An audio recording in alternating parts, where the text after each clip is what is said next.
As I said, we are starting one of the very important session, and I would request everyone who is here to please give your feedback on this particular type of session, whether it's working well, whether it's not working well, and whether we should take this forward in future OBTO also. So the topic is perioperative immunotherapy across tumor subtypes. And session coordinator from the Young Turks is Dr. Abhinash Patnaik. And papers to be discussed, I'll leave it to Dr. Senthil Rajappa. And this session is so close to our heart that we decided that everything will be done by Dr. Senthil. Paper presentation and discussant also. So Senthil, ideally you have 1 hour, but you can decide you want to stop at 40-45 minutes or not. Panelists are Dr. Shyam Agarwal, Sir, Dr. Piyush Bajpayee, Dr. Tarini Prasad Sahu, Dr. Manoj Mahajan, Dr. Vamshi Krishna, Dr. T. Raja Sir. We saw Sir has come from the first session, but he's a silent spectator. And Dr. Abhinash Patnaik. Over to you, Senthil.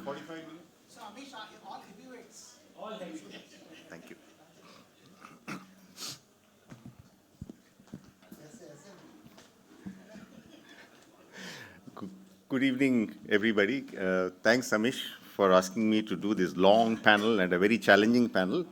We were just discussing over coffee that everything we teach people not to do, I'm going to do in this panel. 2 things, most importantly. One is doing cross-trial comparisons. Should not be done, but that's my panel.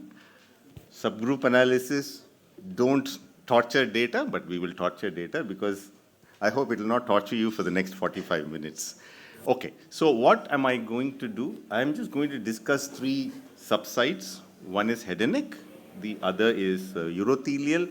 If time permits, we will do lung. What I have tried to look at is how can we try and personalize each of these strategies to our patients. Now, an easy way of looking at it is do what is comfortable for you and what is convincing for you. That's one way of looking at data. But what I have tried to do at the end of each of these subset discussion is I'll try to answer a big set of questions, which is what I generally do when I try and talk. Panelists may or may not agree with what I'm going to say, but that's my summary of what I think this data actually says and how to use each one of these strategies. Again, it's not a perfect summary or an answer, but that's what I will try and do.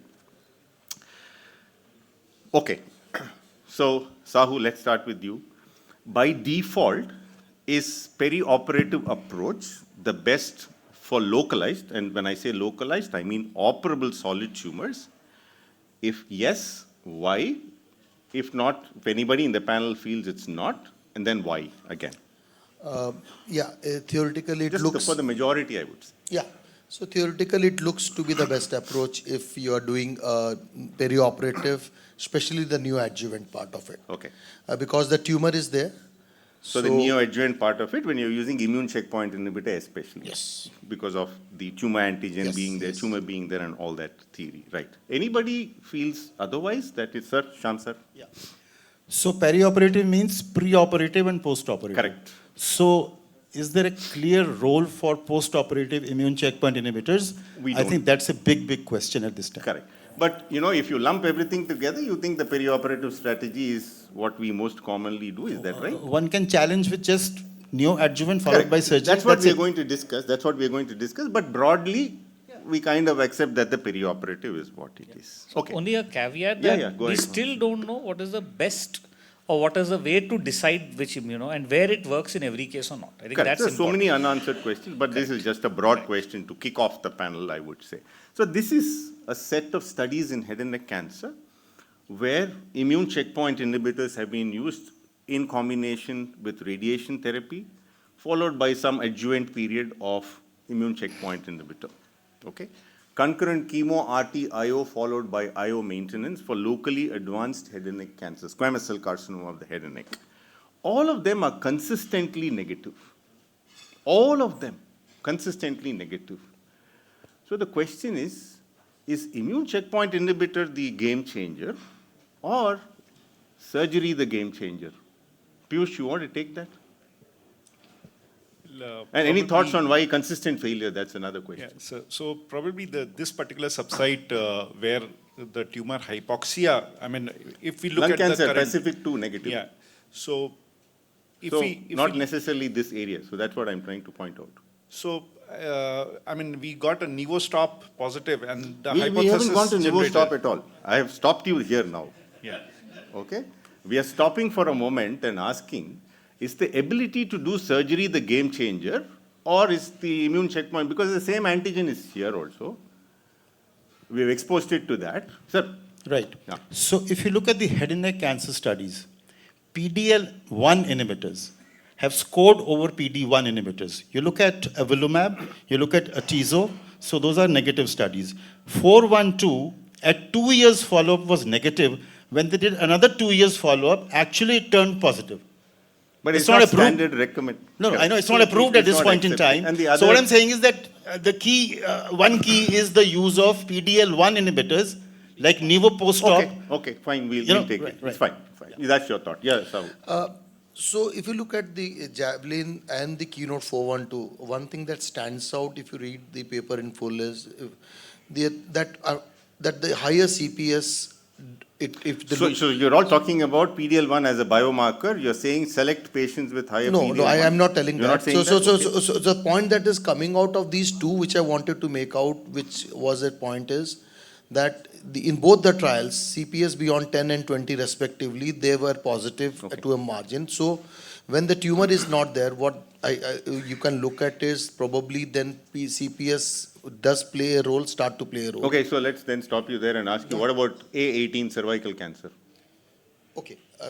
So, okay, so there's no answer. No, I'm not trying there's to no get an answer to answer. anything, What so- I am trying to, Yeah. point out is that we just really don't know why something has worked somewhere and something has not. Okay? Whenever something has succeeded, we have accepted it. Whenever something has not succeeded, we have explained why it has not succeeded. Because we haven't sought an explanation for success. We have only sought an explanation for failure. Okay? And that's what we have. So let me, sir, make a point and then. Yeah, I think, we also look at what we call the frequency of success rate. You pointed out that, people have, the idea is where to put the immune checkpoint inhibitors has always been the thought. And, we talk, everyone pointed about the Nivostop, post-stop. But on the other hand, today morning we talked about the bladder. The bladder pre-operative approach and then the post-operative pembrolizumab and the nivolumab. And if you look at every solid tumor, right from the lung, head and neck, and then now we have the gastric cancer, and also we have the uterine cancer, which was well showed here. One concept seems to be repeatedly performing sometimes better than expected, and Dr. Vamsi was really, worried about why PMMR also would show. The point is where to place the immune checkpoint inhibitor has been the question, and I think all these trials are really trying to point out that the best place to use immune checkpoint inhibitors in solid tumor is probably the neoadjuvant. What do we do post-op? Again, various issues are coming up. All point You to would it. use a That's what we're PCR, going you would to- use a ctDNA, and so on and so forth. The next- But the other issue is that they also talked about how do I read between the biomarker. The trouble is, if you do the head and neck, if you look at the head and neck pembrolizumab trial, which you're going to show, the CPS more than 10, and then CPS more than 1. But then again, as was pointed out, MMR or MSI was biomarker in some of the malignancies. And again, it was pointed out that even in PMMR works out. And then if you just look at the biopathogenesis, whatever, now there is enough work going on. Everybody understands that how to convert. We all know that in MSI, high patient, immune checkpoint inhibitors will work. It has been well showed in TOSTA. So I accept everything, sir. So but now there is everything increase. remains. So the point is, we're going to talk a lot about only this. one more point. Yeah, please. Only one. One of the big work that's going on is how to convert PMMR PMMR to patient DMMR. into a DMR. So that's where, and there are a lot of works. Some of our own colleagues are doing. So this the thing at point all. is, essentially, we just don't know. Correct. That's But what whether what I this- said. That's what I said. Whether So choosing you the right can- space we can and- talk for the next 1 hour about why and why not. But the simple conclusion is that we just don't know much about this science. But So let's many, move on. Many times it has worked. That's what I want to point out. Absolutely. No, I didn't ever say that don't use it. So there's some, Piyush, we'll move on, Piyush. Already 8 minutes gone and we have just not even gotten into the topic. So lymphopenia, radiation is immunosuppressive, you read it, and the radiation guys will come and tell you that, no, you do radiation with immune checkpoint inhibitor, you will get abscopal effect. So two contrary views about the same thing. Okay? So the more you read, the more you realize that we just hardly know anything about this science. So we are very much in the infancy. Okay, so we'll get to this. So carry home from the first is that it's not yielded any benefit when you used it concurrent with radiation therapy and followed it up with adjuvant immune checkpoint inhibitor. So that's an area where you don't use it at all. In head and neck area. So the only area where we have succeeded is A18. So you're talking about the pre-Keynote-689 time? Are you Yeah, talking about correct, that? correct. So all the trials that have been published so far. Correct. Okay, so Avinash, which is your preferred strategy? Is it Keynote-689 or Nivo post-op? Sir, most of this decision also depends on the surgeon also. So, You first have to decide, Avinash. yes, sir. Sir, Get a good surgeon who will listen to you. yes, sir. If I compare these two, then We'll come to the comparison later. Yes. Just your preferred strategy. I will say peri-op, sir. You will say peri-op, Nivo post-op. Nivo post-op. More comfortable with the post-op. Post-op. So the four of you, just which one of you? Don't have to pass the mic. Post-op. Post-op. Peri-op. Peri-op. Okay. Okay. Right. Very good. So. I mean, No. I mean, no. Wait, I come want to to speak, the then point. we'll start speaking. Okay, so for people who haven't gone through these are two studies in locally advanced head and neck cancer, stage 3, stage 4. What the Keynote-689 did is just 2 cycles of pembro before surgery, then you have surgery, then you do concurrent radiation, and do pembro for a year. Nivo post-op, all patients had surgery first, and if you had some high-risk features on your pathology, you took cisplatin, radiation, Nivo, and the Nivo was for a much shorter period of time. Both of them showed a benefit in terms of event-free survival. So this is the gist of what these 2 studies are. So the aim of any of our treatments is to minimize over-treatment and toxicity, obviously, maximize benefit and efficiency, and very importantly, the surgeon story came up, real-world implementability of all of these things. So all we need to look at. Sir, the study, since you said Keynote-689, it's purely based on clinical staging, because we've decided that it's stage 3, stage 4, operable. Please remember, this is not for the borderline operable and inoperable patients. This is decided to be operable upfront. Clinical staging, 2 cycles of pembro, and then pembro, radiation, and cisplatin if you have high-risk pathology, and follow it up with pembro 12 cycles. So that's about a year of therapy versus Nivo stop, which is what I said. Sir, why would you prefer perioperative? If you had been following Dr. Uppulari, he's Ravi Uppulari. Yeah, I thought you were going to say Sahu. No. Of course, we are following Sahu, that's different. Correct. But here, allow me to follow Dr. Ravi Uppulari, and we had the good fortune of having him with us in a few years ago, and 3-4 ASCOs before, he presented the data on neoadjuvant pembrolizumab, just 2 doses, showing pathological responses and inoperable disease, head and neck, and major pathological response rates of 30 to 40% was shown. So the MPR, just to interrupt, the MPR in this study is only 11%. I'm coming. Yeah, the point is taken. But then he went on to develop that study into the KN-689. Correct. So that's, he actually went on to develop that. So the concept was that the pembro 2 cycles did show pathological Some response, activity. MPR, and then the standard of care was completely followed. what would you do? You would Correct. operate, Correct. and then you would do I really like the flow of the. Absolutely. And then the standard of care is absolutely followed. All you are doing is 2 doses. You are just, Correct. beforehand, and getting the advantage of then learning at the PAT-CR and then trying to do what later on and all. So I think the flow has been excellent, and therefore we see the only thing that what you pointed out is finally the PAT-CR rate, but then you have already established the EFS is superior. So you like that? I really like this study. Okay. Anybody who wants Nivo post-op, why is it that you prefer Nivo post-op? Anyone? It's practical.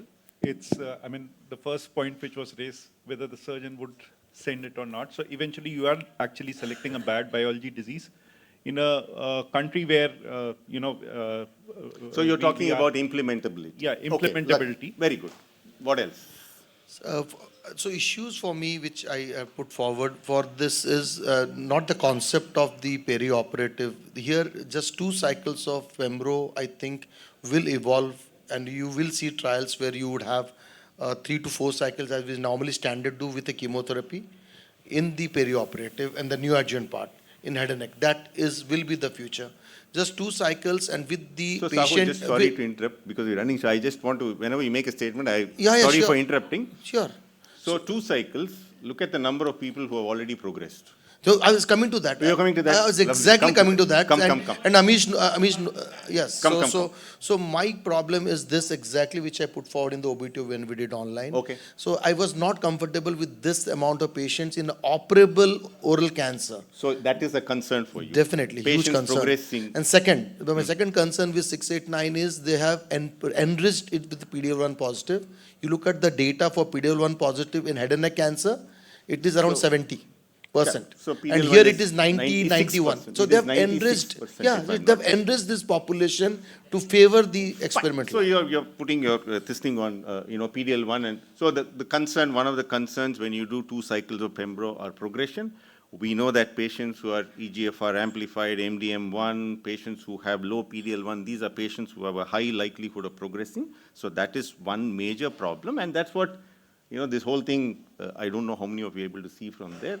Progression at every point in time when you're using the 689 strategy vis-a-vis getting on to surgery straight. So this is one problem. The second problem, though there was some progression, the number of patients who got to surgery were the same. So that's a little consoling. That's consoling, I would say. But still progression is not acceptable. Good surgeons, so they were able to salvage all those who progressed also. The greater concern for me, Shyam sir, treatment completion in 689 versus Nivo post-op, only 42% of patients completed the treatment compared to nearly 70% in the Nivo post-op. So is that a concern? No, but if they got at least 6 months of Pembro. They didn't get. At least 6 months They is good didn't enough. get. You plan for 12 months.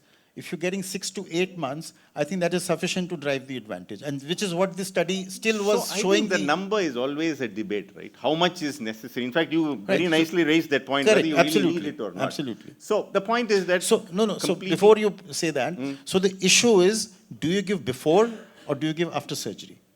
So Nivo post-op is after surgery. Correct. So the advantage of doing pre-op is that you're priming the immune system before surgery. Accepted. And I'm sure you're going to show that result, that the data shows that in the keynote, you have advantage on distant relapses. I'm going to come to that. Why did distant relapses come in that versus local in that? I'm coming to that point. So one challenge is implementability, the other is early progresses, the third is the percentage of patients who are not completing protocol. These are very important concerns. And another statistical stuff is that 35 patients who were randomized on the standard arm did not get any treatment. Some of them went off the study, some of them, but they were all counted for EFS.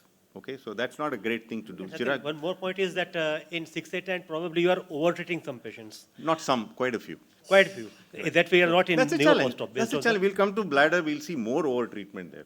So these are some points that I just want all of you to note. Sir, maybe you can take one of the questions here. So these are the Kaplan-Meier curves for EFS for both of these studies. So if you see Nivo post-op is a worse group, you see on the standard arm, you see 52%, 46%. HR is almost the same. The delta is the same. Patient disposition is here. So they seem to be almost similar in terms of the benefit that you're getting. Okay, we may talk about priming because you did it before surgery, after surgery, theory at the end of the day. But if you see the benefits, it's bang on the same. The delta is 11, 11. 7.6, 7.3, not much in terms of difference. We come to the point that Dr. Sham sir was making.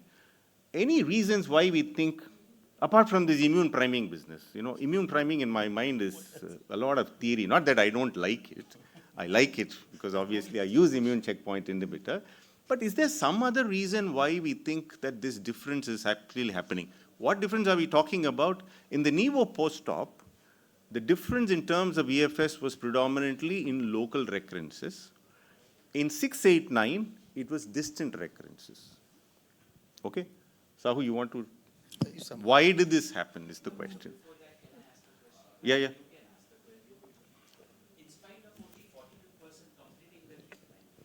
Why are we seeing the similar curves? That brings us to the question of Sham sir raised. We don't need so much treatment. So it's like fall for inox. So the point is, I agree, that is the answer. My point is, Senthil, because the trial was designed in a specific way, people didn't follow, they still got the advantage. It means that there is some reason. I never said there is no benefit. I'm just saying. In fact, the Nivo post-op is only for 35 weeks. Correct. It's much shorter in terms of the time that you're treating patients. So, it goes on to say that you just don't need so much of immune checkpoint inhibitor. I would think cross-comparison sometimes is good. This is almost like randomized evidence saying you don't need. So, difference in recurrences. Yeah. Why do we think this is probably happening? We don't know, probably. Immune priming is one. Let's not get into that. No, I'm not coming into that. I'm not going into that.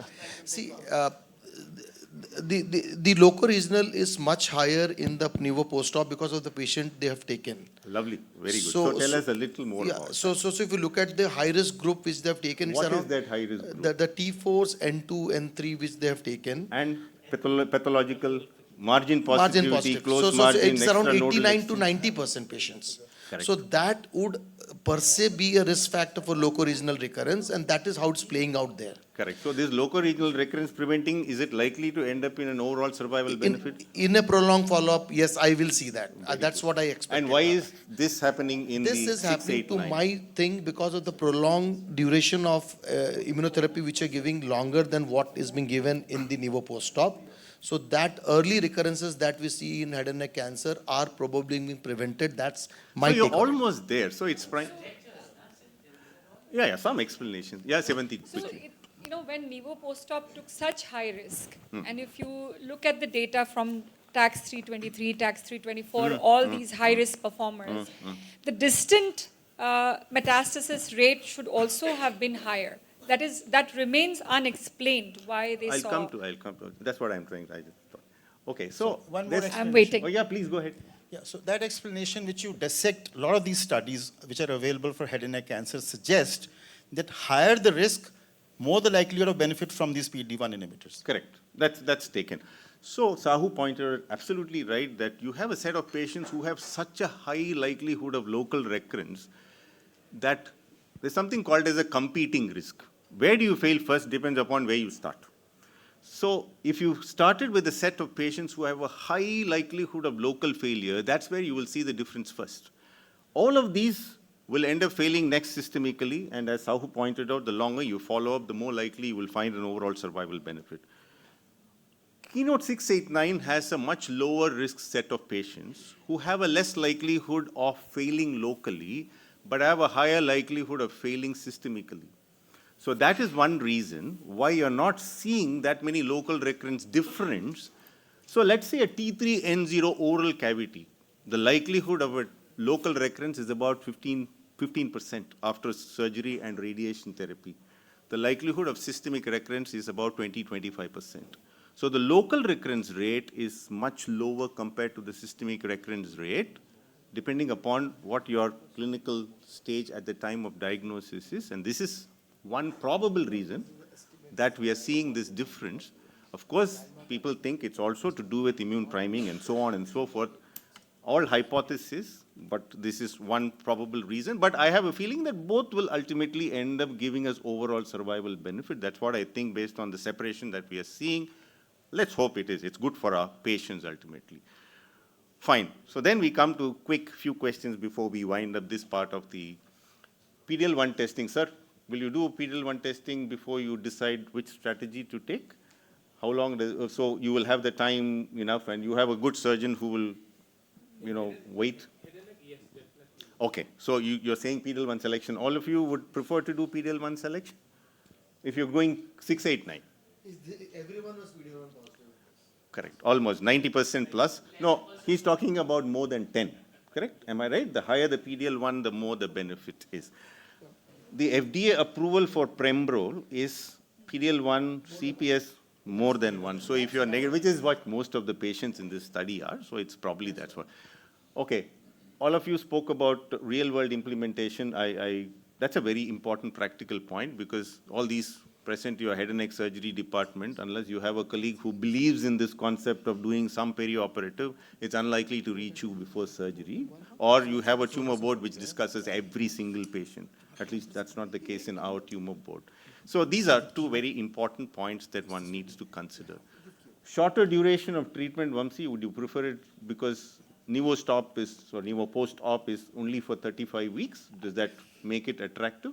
Yeah, so if I have to choose between the two, that is one of the things that pushes me to choose a Nivo. Very good. If that's what you're asking. If somebody needed neoadjuvant chemotherapy, are you tempted to add Pembro or something to that before you send it for surgery? Yes, as of now, yes. Okay, Shyam sir? So let me tell you about the Camoral study, which combines chemotherapy with camizestrant, which is a PD-1 inhibitor.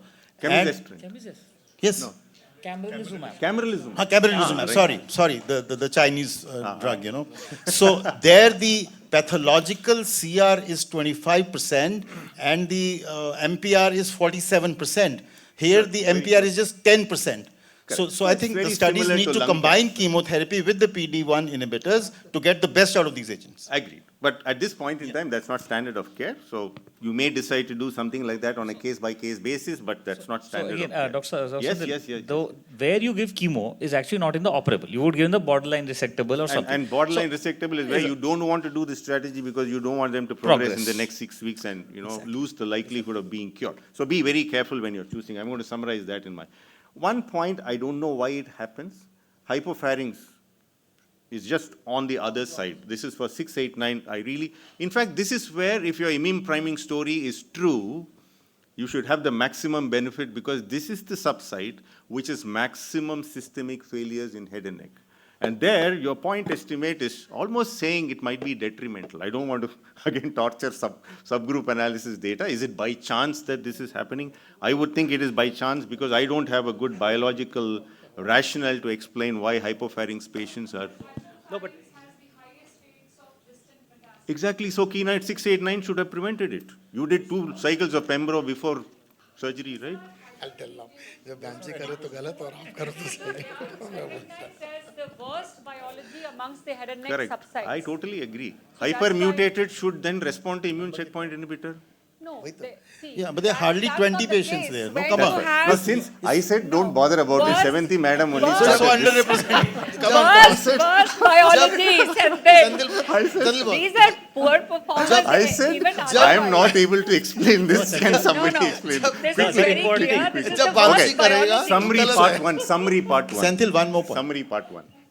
After you. yeah, so other important thing is, in hypopharynx, you would usually go for chemo radiation and not for surgery. Correct. So perioperative doesn't apply to that. I'm not saying anything. All that I'm saying is, if you see a hypopharynx, think 4 times before you do 689. That's all I'm saying.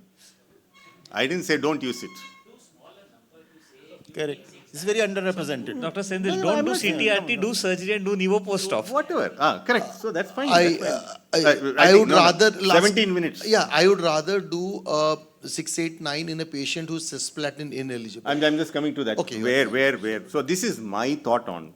Senthil, before you, I'll just one more point. Just one final. So I think you should do HP studies. I didn't get into that. So if you're positive, they're not going to No, benefit. correct, absolutely correct. So HPV positive patients don't seem to be benefiting from this strategy. That's a very important point. Okay, so let's summarize part 1, in case we have confused all of you so far. Who are eligible for Keynote-689 or Nivo post-op? First thing is they should be operable. Okay, not the borderline operable, inoperable, I'm going to give chemo and convert them to operable. That's not this set of patients. Stage 3, 4, multiple nodes, high-risk pathology. What's high-risk pathology? Extranodal extension, R1 resection, or close margins, less than 1 millimeter. That's the definition. Who is the ideal patient for Keynote-689? There are ideal patients. Who are they? I think T3, 4, N plus, right? HPV should be negative, that point was made. Bilateral or contralateral or bulky nodes, especially lower cervical lymph nodes. Those are the ones which have a high risk of systemic failure. No concern for early progressive disease, right? Those, sitting, if you wait for 2 weeks, okay, so. But how do you decide that? Who is of no concern for? So, borderline. Right? Borderline is, when you see some patients, you just want to get them to surgery as quickly as After possible. surgery, if there is extracapsular extension, 4-node positivity, they are the candidates for high risk. LVSI, PNI, and all are intermediate No, risk. answer the next question, sir. So I won't take the next question. Which is the ideal patient for Nivo post-op? You've already said that, so I don't want to read that through. Which is shorter treatment duration and more implementable? Nivo post-op. This has got nothing to do with the merit of the result. Okay, what is implementable?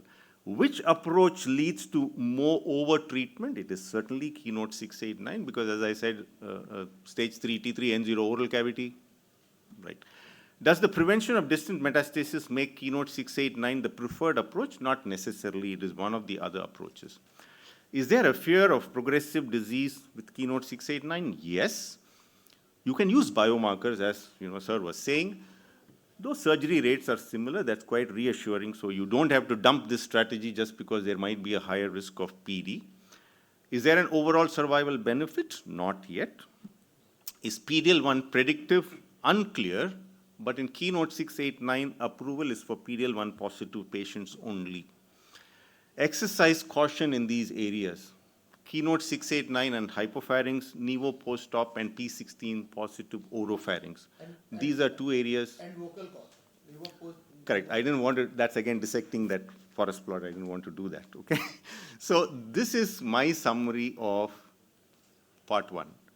Over tea we will discuss, right? If we can, Very important point. Yours is a very important forum, and I feel that wrong message is going. Okay, what's the wrong message? If you feel something is wrong, then I'm happy to take it. I feel very strongly that in the Indian population, if a patient is resectable with oral cavity disease, it is a very big risk to take by giving immunotherapy alone. Okay, so that's fine. So I thought, I was scientifically wrong. So this is a judgmental call. That's fine. I'm But fine. we are giving out a dictum. I didn't say that. I said this is my opinion. I am happy to. In fact, I started by saying, it's fine. In fact, I prefer Nivo post-op. I don't want to say. I don't want to be biased on this. I'm just based on the data available. I've tried to personalize.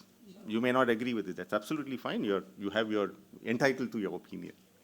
just 1 minute of qualifying your summary. Yes, please. That's all. I think many of your, it's very beautifully summarized. Many of the summary is based on the hard facts. For example, PDL1 and then Correct. P16 and even the small number data hypopharynx, it's all there. Correct. But my point is, does the prevention of distant metastasis, how did you say that not necessarily? That's your No, what personal... I meant to say is should that make this strategy the preferred one? Not necessarily. How do you say not necessarily? Why do you want to discard that advantage? I didn't discard. I didn't say that You that have- should you not have be. stated No, not no, necessarily. no. Read the question. Does the prevention of distant metastasis make this the preferred approach? Not necessarily. I would frame that question. Okay. Do you think that the reduction of distant metastasis makes this a little bit attractive? The answer would have been different. I don't want to say yes. If that's what the answer you wanted, I'm not going to say yes. Just like you are entitled to your biases, so am I, right? I've just tried to stick to science and a little bit of real-world implementability. So it's just framing things a little differently. Okay, this was done on the flight this morning, so you have to pardon me if I was sleeping halfway. Okay, so we've got 12 minutes, so we'll try to do what is possible of this. Okay, you've got 3 strategies in localized bladder cancer. One is a universal, lump everybody, anybody who's fit for, perioperative, Durva approach, all get that. The second is a pathology-guided approach, which is CheckMate 274, okay? Where you do or you don't do neoadjuvant therapy, and then based on your pathology, you decide whether somebody has to get adjuvant nivolumab or not. So you can probably bring down the immune checkpoint inhibitor usage rate by nearly 50% if you are doing CheckMate 274. MRD guided, which is IMvigor 011, ctDNA based strategy. If you're using ctDNA based strategy, you can probably bring down this rate to roughly 10% of all patients. Okay? 100%, 50%, 10%. Huge difference. Okay? So let's get to some small data points. 11 minutes, hardly any time to discuss, but what, 5 minutes extra, Amish? Super. I'll take you for dinner, not here today. Okay? Okay, so let me start again. I'm going to do some cross comparisons, very similar to what I did for Nivo post-op and the other one.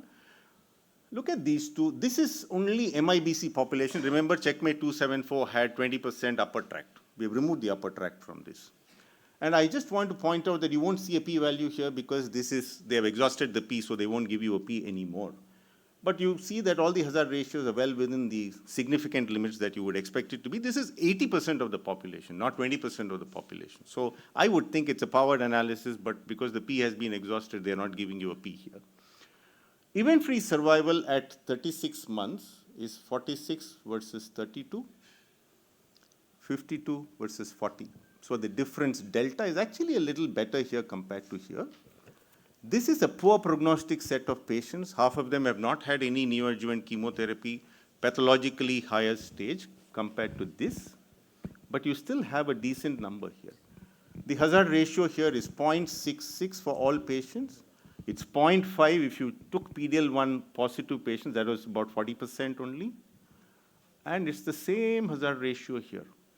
If you actually cross-compare these two curves, if I just didn't tell you which was what, it is not very difficult to miss and say this is CheckMate 274 versus this. So just a thought. I'm also happy with Niagara. I'm not saying no. But if you look at it, you kind of start thinking, again, the question of over-treatment is one. And can you get almost the same results by, and if you did your PD-L1 super, it seems to be. So any thoughts? I don't want a categorical answer. Are you just a little tempted? That's the point. I'm very tempted. In fact, there was a nice discussion of CheckMate 274 versus Niagara by one Dr. Elizabeth Pillimack. She showed MVAC, 55% don't need immune checkpoint inhibitor at all, because the selection criteria for Nivo is if you did neoadjuvant chemotherapy, it has to be YPT2 and beyond. So any thoughts? It's okay to use Niagara. I do Niagara. So, but does this set you a little, a thought in your mind? That's the point. Anybody can take, sir, you want to take it. Just want to know your thoughts. I'm not saying this cross comparison should lead to our adapting CheckMate 274. No, I think, suddenly we have the luxury of, too many options. Three options. In a clinical sense, if a patient is put on immune checkpoint inhibitors upfront based on Niagara, fine. Suppose the patient has not been put on immune checkpoint, whatever reason, we seem to have the second strategy. Again, let's say I have missed the bus on that. I seem to have a third chance by using the MVigor. So somehow it's beautifully aligned. Very beautifully happy. aligned. It's good for our patients, but it's a little difficult for us sometimes. So, I think so. So and then, as you rightly pointed out, at least between the Niagara and the CheckMate, the EFS really are very. As you said, I was really looking at. I wanted to look at which trial because I found that you had put it, you know, The other on way the around, top, huh? on No. the top different. That was unintentional. Unintentional. What you said is right. It's very, very superimposable almost. But I think it has just In given fact, thanks, us Amish. options. When I did this for this panel only, I realized that the numbers, in fact, I did a discussion of Niagara somewhere. I didn't realize it even then. I did it, so thanks to you. Okay, question. Quick question. Arre, come on. No. All we told, even the panelists don't want that question. Okay. No. Super. Okay. So, let me ask another question. So, I was wanting to talk about it, but then because of lack of time, I wanted to move on. Do you think these are two comparable populations? Let me tell you that in Niagara, T2 was about 40-50%, and then T3 was another 40%. And node was positive 5%. Okay, so do you think these are comparable? Not. I think these are comparable. Let me tell you why. If you have a clinical T2 bladder cancer patient, if you send that patient for surgery up front, that patient would have a 25% chance of having a lymph node positivity. If it's T3, that number will go up to 40-45%. Okay? So while the strategy was different, so we won't know the upfront nodal status positivity, they're not very different, I would say. They are different. I agree with you entirely that this is a poorer subset, but this is not as poor a subset as what all of us think it is, as good a subset as what all of us think it is, just because it was 5% node positivity and the rest of them were all, T2 and T3s. Okay? So this is just food for, Vamsi, go ahead. Nodal status was imaging based, right? It was not on. That's why, because CM274 is pathology, right? So that's actually the right thing. So, okay, so if you are all interested in, we'll quickly do ctDNA for 10 minutes. It's very interesting. Bladder is much more interesting than colon. Okay. Can I ask a question? Yes. Can you go back? Yeah. And I just want to take that. So when I look at both the curves, apart from what has been spoken, I look at the landmark analysis, I look at Niagara, and OS is 24 months. That's what I comment on. OS is 24. 24 months is the landmark, and then after that there is landmark analysis. Yeah. So I don't know what's happening. It's an assumption that these are the curves, how it will move. Correct. So I want to, here if I look at the CheckMate, I have a 60 months. So it's a much more, to me, if I look at more robust follow-up. It's a much more robust follow-up. It looks much more that really this is happening. So I think it's a strategy that we should So not how forget. do you look from the statistical point of view, a 60 months landmark analysis and a 24 months assuming a 5-year? I will tell you, Sahu, if you get into the shape of the curves, which we again like to see, I think there's a better plateauing here compared to the plateau that you see here. I mean, again, let's not get too much into that nitty-gritty, but I'll show you something a little later. Just hold on for a moment. Okay, fine. So think about this is not a bad strategy at all. So that's all I want to say rather than, okay, for people who are interested in ctDNA, this is biomarker evaluable population in the Niagara study. At baseline, only 50% have ctDNA positive. Now, again, Amish made that point. All of this is Natera. Every single study in urothelial carcinoma is Natera. That's a tumor-informed study. It's not the Guardant one, which is methylation-based. Okay? So you need to have that patient's tissue to get this. So it's a very personalized way. It's supposed to be, at least in theory, more sensitive. At diagnosis, 50% have ctDNA positive. Before cystectomy, you get that to half. And then post-cystectomy, you have 10% or less that are ctDNA positive. Very interesting point is that the ctDNA clearance is not very much different between immune checkpoint inhibitor use versus not. Okay, this is not statistical comparison, but it's an observation I just want you to look at because the denominator is also a little different here. I want you to notice that, okay? This is just an observation. Now, here we go. So, don't run through these curves. I'll take you through them so that you understand why I have put it here. So, this is CheckMate 274. 20% were biomarker evaluable population. Now, remember, I showed you in the Niagara, it's 42%. So this is the DFS for patients who were ctDNA negative. ctDNA negative. You look at this curve, this is, I think, about 60 or 70%, let's say. It's not so great. Even when you're negative, you tend to be relapsing. This is IMvigor 011, 100% biomarker evaluable population. Here, at the end of 2 years, 88% have not relapsed. If you are biomarker negative, that means ctDNA negative. This is Niagara. You see that this is the ctDNA negative set of patients with chemo. This is ctDNA negative with the immune checkpoint inhibitor arm. So the first question I want to ask our panelists, so here it's about 90%. EFS seems to be for the positive patients, it seems to be about 90%. So here it's about 70, 88, 90 plus. So I just want to ask a single question. Are we happy to leave these patients untreated because they are ctDNA negative? Yeah, Senthil, thank you.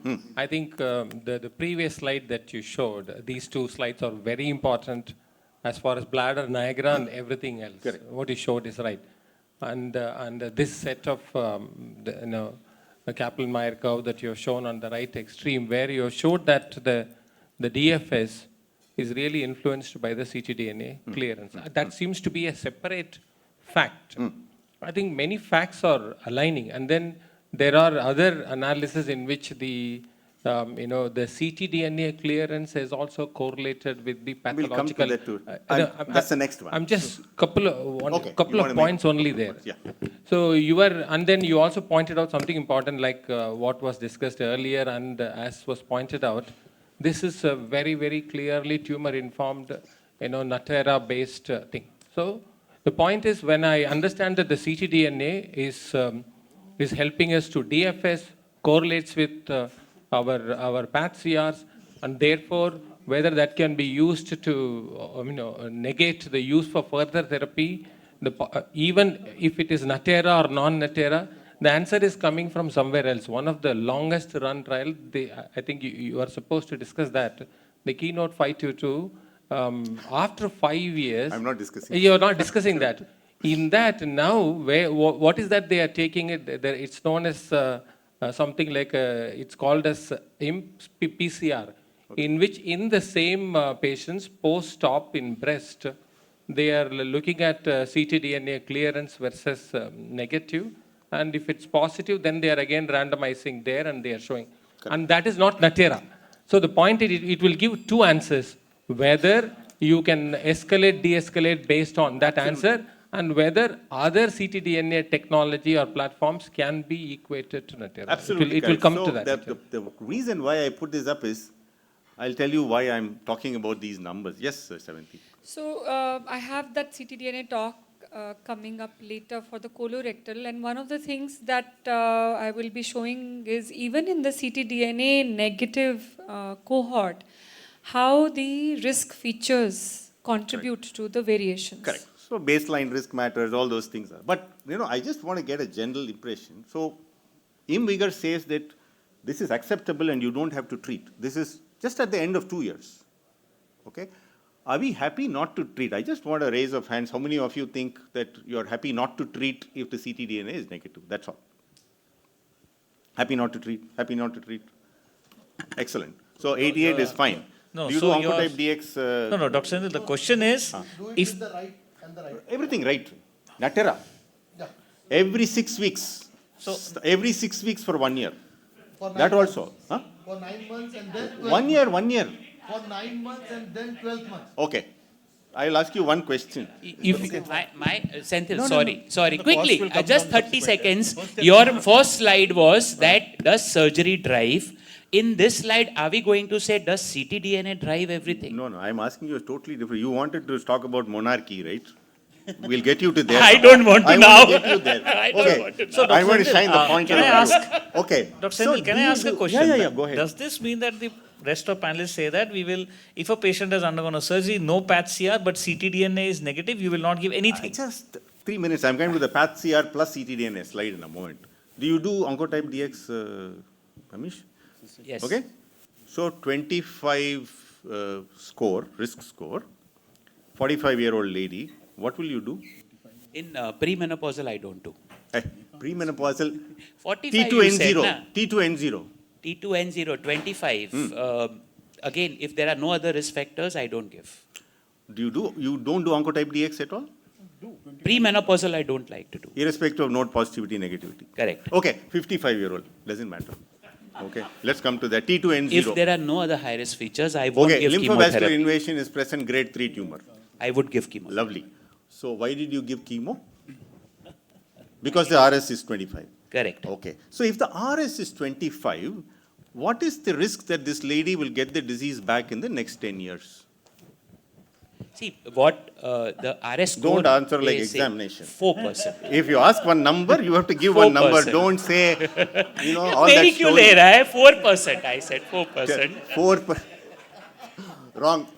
You failed the exam. 2.7 to 4% is what the literature says. So, okay, let's not waste time. I mean, all jokes apart, why I brought this question up is that when you do oncotype DX, the 10-year recurrence is 12.5% if your score is 25. All of us jump to do chemotherapy. Okay? The same 12% is here now, at 2 years, not 10 years. And this curve is not likely to, you see the shape of this curve. It's not like that. It's like this. Again, food for thought. I'm not saying tomorrow morning, don't do this or do this. I just want you to think about, do bladder cancer patients not deserve better survivals compared to breast cancer patients? They're the same, you do can assist, I do can assist. Again, the same number, if it's 15.5 or above, your risk of recurrence is 10% or more. For the same 10%, we are doing chemotherapy in breast cancer, but we are happy to leave our patients alone for bladder cancer. I don't want an answer to this question. All that I'm saying is, look at it, these numbers.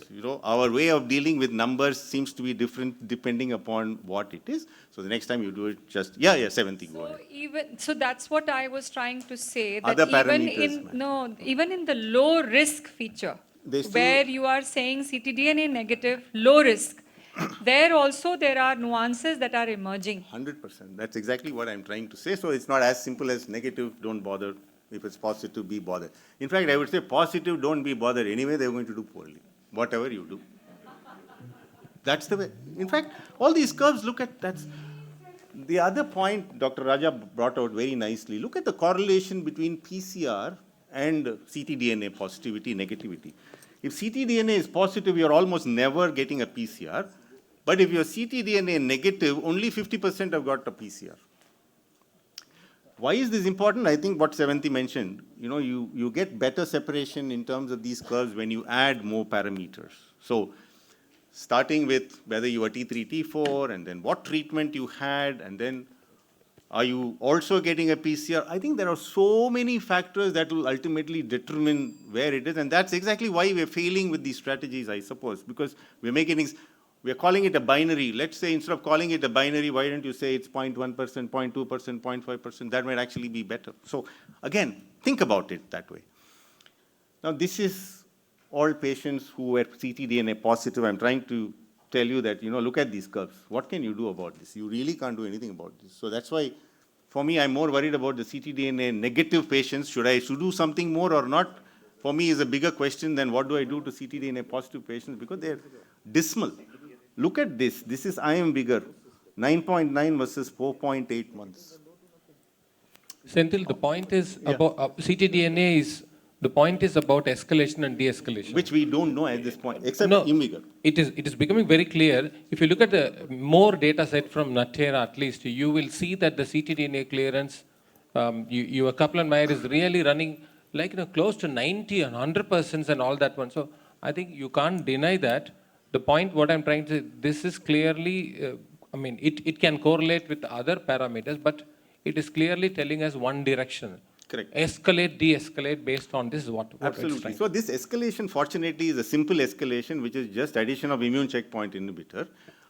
But this is, are you happy to de-escalate completely if it's negative? That's one question. Is this de-escalation and the results that you're getting good enough? For me, that's a more important question. We are definitely benefiting them, no doubt about it. But can we claim victory? Okay. Probably not. So, Yes, no. The IMvigor had a very different patient population. So then almost similar to no. Okay, The IMvigor had a population also which had not taken any therapy systemic. Half. So Yeah, so I'm coming to that. Same, In, 274. in Niagara, each patient had taken some systemic therapy, Correct. irrespective of the immunotherapy or not. So the population is very different. That's why you're seeing the curve very So different. I wanted to ask that question, but for want of time, I'm not doing it. So for me, there seems to be a difference in the quality of that ctDNA negativity when you used your immune checkpoint inhibitor versus if you didn't use. I think it's better and more durable with the immune checkpoint inhibitor compared to if it is not. I'm just thinking. Something like a PFS2 we saw in the Ruby. I'm just thinking, because if you want to explain, when Dr. Pauls presents this, or rather he presented this at ASCO, he said this separation means that even in the ctDNA negative patients, the adjuvant part actually benefits. I don't think so. We don't know whether this quality is already so good that it's better. We don't know whether the neoadjuvant phase is all that contributes, because we know from studies that if you had immune checkpoint inhibitors there in your circulation for 1 full year, so that could just be enough. Or third is what he's saying may be right. So we just don't know if this separation means that the adjuvant part is actually benefiting or not. We're just, again, hypothesizing. We just don't know. Summary part 2. I understood. Before that, You understood? Okay. I didn't understand. I'm thinking, I hear some contradicting statements from you. Please point out. I'm hearing, I may be wrong. Yeah. Like on He has not yet made the statement Correct. so far.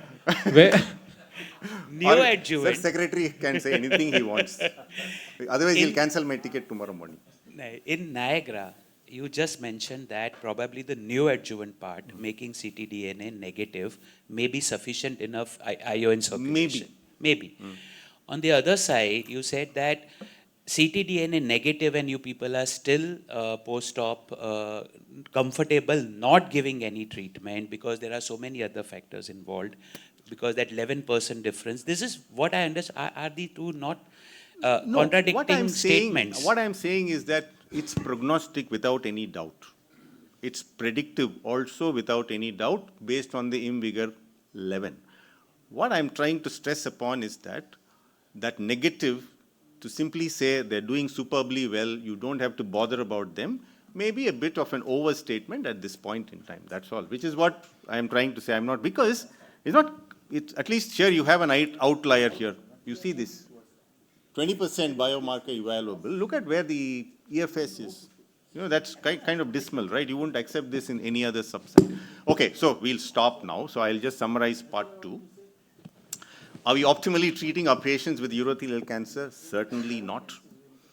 Do we know the contribution of individual components in the perioperative strategy? No. This is what Shyam sir pointed out to begin with.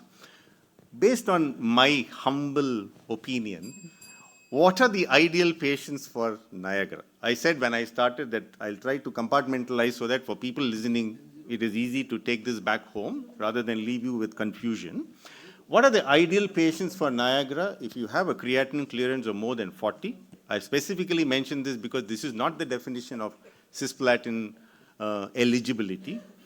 And if you have a clinical T3, T4, N1, okay? The highest risk.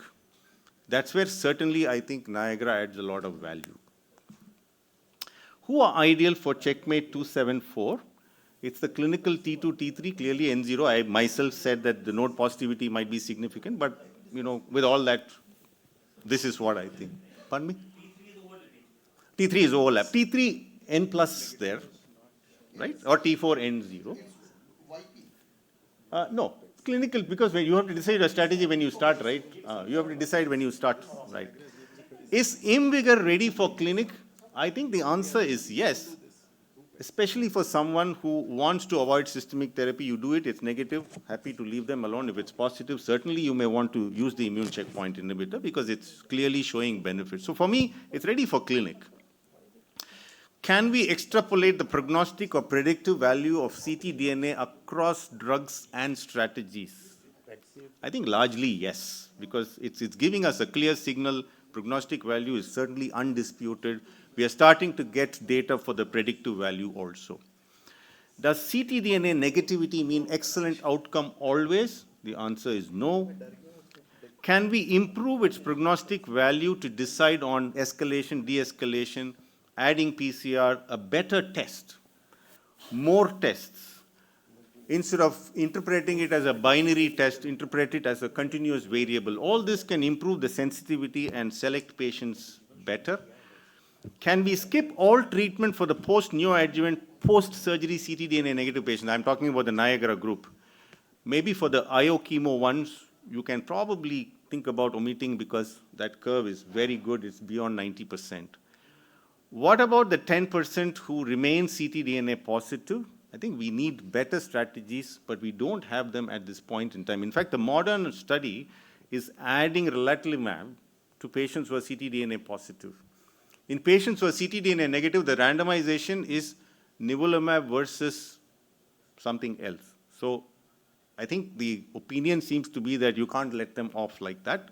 They also need some treatments.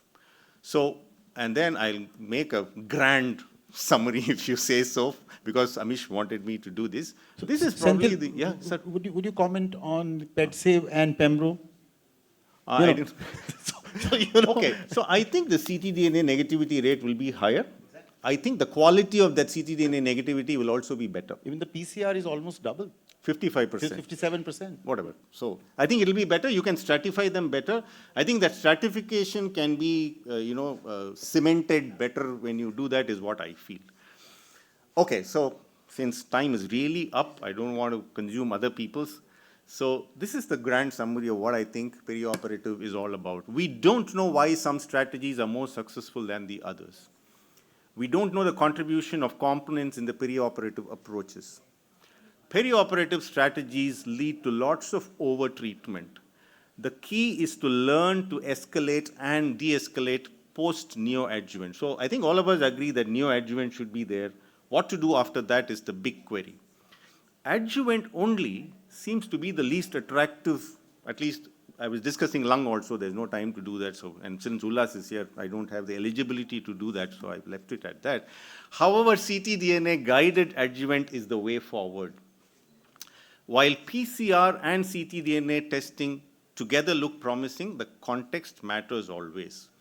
Combination of both of these looks more robust compared to either.